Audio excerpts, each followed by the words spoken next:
আসসালামু আলাইকুম viewers, Ayesha's cooking শোতে আপনাদেরকে স্বাগতম জানাচ্ছি। আমি আজকে তালের রস দিয়ে গোলাপ পিঠা বানাবো।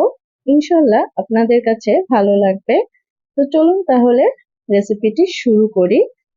রেসিপি শুরু করার আগে আমার চ্যানেলে যারা এসেছেন প্লিজ সাবস্ক্রাইব করে পাশে থাকবেন, আর যারা ফেসবুক থেকে দেখছেন তারা পেজটি ফলো করে দিবেন। তো চলুন তাহলে রেসিপিটি দেখা যাক। আমি প্রথমে এই পিঠাটির জন্য কাই করে নিব।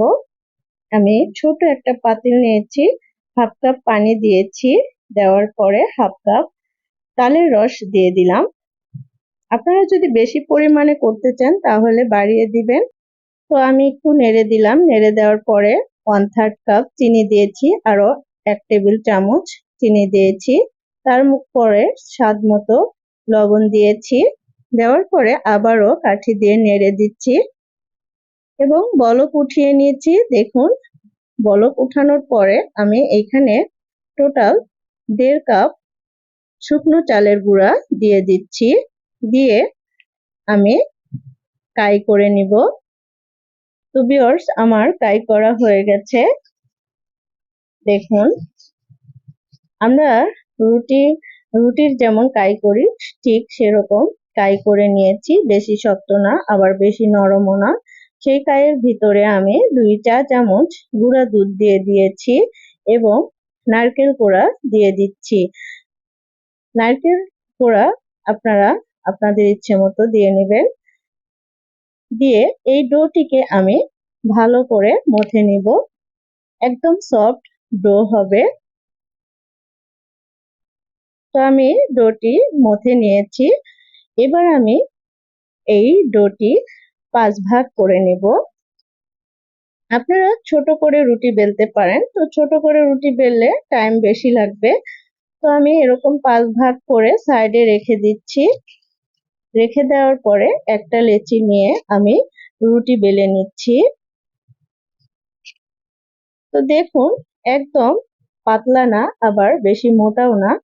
তো আমি স্টিলের গ্লাস দিয়ে এই ছোট ছোট রুটি কেটে নিচ্ছি। এভাবে করে আমি সবগুলো রুটি কেটে নিব। এ পর্যায়ে যদি আমার রেসিপি ভালো লেগে থাকে প্লিজ লাইক দিয়ে দিবেন। তো আমি সবগুলো রুটি কেটে নিয়েছি। তারপরে একটা রুটি উপরে সাইডে পানি দিয়েছি এবং পানির উপরে রুটি প্রেস করে লাগিয়ে দিচ্ছি। দেখুন আমি কিভাবে করছি, আপনারা দেখে বুঝে নেবেন।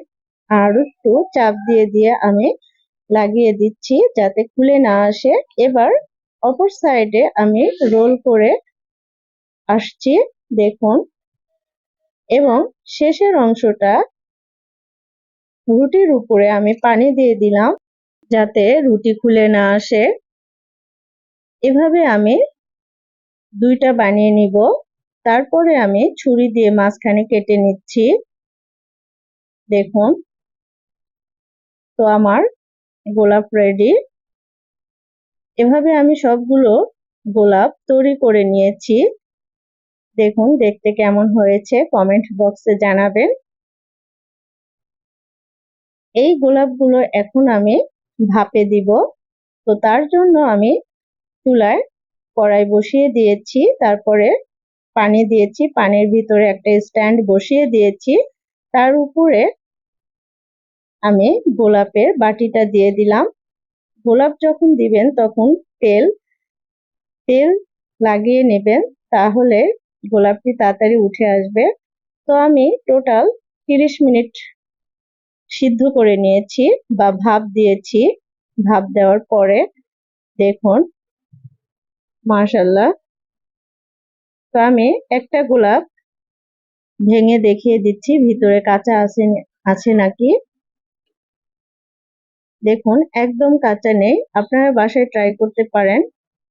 আমার বেবিরা অনেক পছন্দ করেছে। আজকের মতো এখানেই শেষ করছি। দেখা হবে নেক্সট নতুন কোনো ভিডিও নিয়ে। আসসালামু আলাইকুম, আল্লাহ হাফেজ।